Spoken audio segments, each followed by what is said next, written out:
Assalamualaikum warahmatullahi wabarakatuh. Perkenalkan, nama saya Muhammad Lutfi Abdullah dengan NIM 2008148, Prodi Teknik Komputer, Universitas Pendidikan Indonesia Kampus Cibiru. Pada kesempatan kali ini, saya akan mempresentasikan hasil esai saya yang berjudul Mahasiswa Merdeka. Tanggal 24 Januari 2020 di Gedung D, Kantor Kemendikbud, Menteri Pendidikan dan Kebudayaan Bapak Nadiem Makarim meluncurkan suatu kebijakan Merdeka Belajar yang kali ini ditujukan bagi pendidikan tinggi, bertajuk Kampus Merdeka.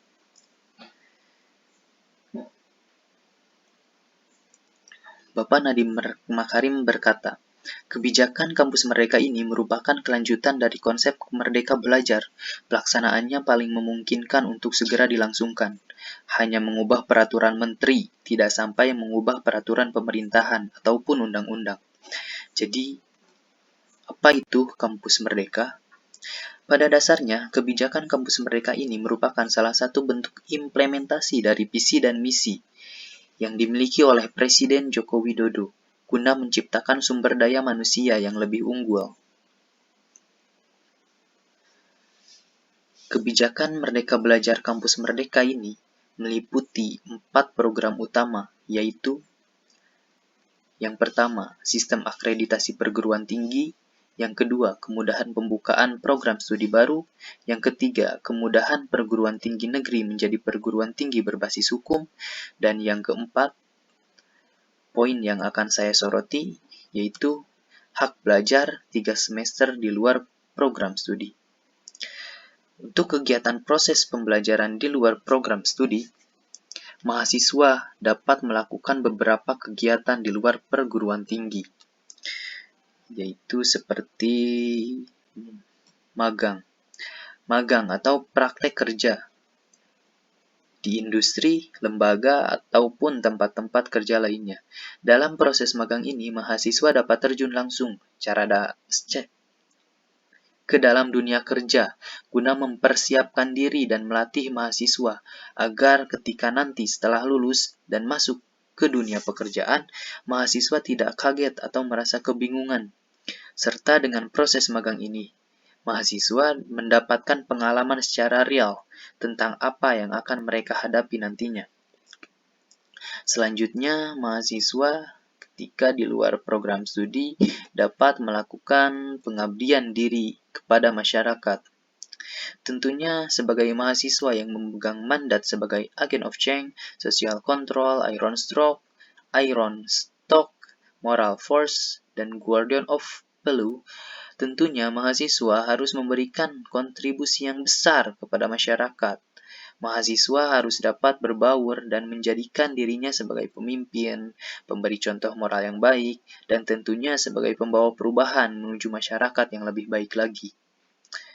Ketiga, mahasiswa dapat melakukan proses mengajar di satuan pendidikan atau lembaga pendidikan. Pada kegiatan di luar program studi kali ini, mahasiswa dapat mengabdikan diri sebagai pengajar di suatu pendidikan seperti sekolah, madrasah, atau lembaga-lembaga kependidikan lainnya.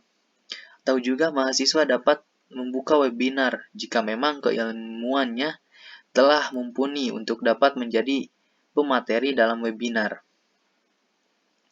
Yang keempat, mahasiswa dapat mengikuti kegiatan pertukaran mahasiswa di luar negeri selama 1 semester untuk menambah pengetahuan, pengalaman, dan tentunya wawasan di dunia internasional.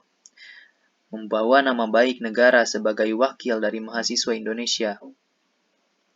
Yang kelima, melakukan suatu penelitian. Mahasiswa dapat melakukan suatu penelitian dalam proses pembelajaran di luar program studi. Melakukan penelitian yang bermanfaat tentunya, guna menemukan dan memecahkan suatu akar permasalahan yang ingin diteliti. Dan yang terakhir, mahasiswa dapat berwirausaha dengan membuka lapak atau berjualan online dengan memanfaatkan kemampuannya. Di sini mahasiswa akan dilatih dan ditantang untuk berkreasi, berinovasi, melihat peluang, apa saja yang mampu dimaksimalkan guna mendapatkan tentunya laba yang akan menguntungkan. Semua bentuk kegiatan belajar di luar program studi tersebut harus dilaksanakan dengan arahan dan bimbingan dosen pembimbing. Tentunya tidak asal-asalan saja mengambil suatu kegiatan di luar program studi begitu saja. Dengan kebijakan kampus mereka ini diharapkan mampu memberikan pengalaman konstekstual lapangan yang akan meningkatkan kompetensi mahasiswa secara utuh, siap kerja atau menciptakan lapangan kerja baru yang bersifat nyata. Kebijakan Merdeka Belajar Kampus Merdeka tidak lepas dari tantangan-tantangan yang akan dihadapinya. Proses MBKM atau Merdeka Belajar Kampus Merdeka yang merupakan salah satu perwujudan dari pembelajaran yang berpusat pada mahasiswa atau student-centered learning, di mana di sini mahasiswa yang berpusat sebagai pembelajaran. Jadi mahasiswa tidak hanya menerima, tapi juga mencari. Dosen tidak menjadi pemberi, tapi mahasiswa yang terus mencari suatu pembelajaran. Terus pada kebijakan kampus mereka ini memberikan satu tantangan dan kesempatan untuk mengembangkan inovasi, kreativitas, kapasitas, kepribadian, dan mampu mengetahui kebutuhan diri sendiri, yang tentunya dapat meningkatkan kualitas individu. Kebijakan kampus mereka juga merupakan tempat sebagai bentuk kemandirian diri yang nyata dalam mencari dan menemukan pengetahuan melalui kenyataan dinamika yang akan dihadapi nantinya. Misalnya dalam mencari kolaborasi, memecahkan permasalahan real, berinteraksi sosial, memanajemen diri, persyaratan kemampuan, target, tuntunan kinerja, dan pencapaian sebagai mahasiswa. Dan kebijakan kampus merdeka ini adalah memprioritaskan membentuk hard skill dan soft skill yang kuat. Di balik semua hal positif yang dapat kita terima dalam pengimplementasian Merdeka Belajar dan kampus mereka, tentunya masih memiliki problematika. Peningkatan dalam ilmu kebijakan Merdeka Belajar Kampus Merdeka ini lebih berfokus kepada tenaga kerja dibandingkan dengan peningkatan dalam ilmu pengetahuan, di mana kita telah mengetahui bahwa untuk kualitas pendidikan masih kurang. Kebijakan ini pun dapat membuat mahasiswa tidak bisa fokus pada studinya, membuat bimbang arah alur studi, dan kurang mendalami studi yang diambil. Akan tetapi, di sini saya beranggapan bahwa dengan menerapkan kebijakan ini, mahasiswa mampu mengimplementasikan apa yang mereka dapatkan selama mereka di kampus dan dapat mengembangkan dirinya dengan melihat ke dunia luar sana. Tidak terbelenggu pada satu tempat yang itu-itu saja.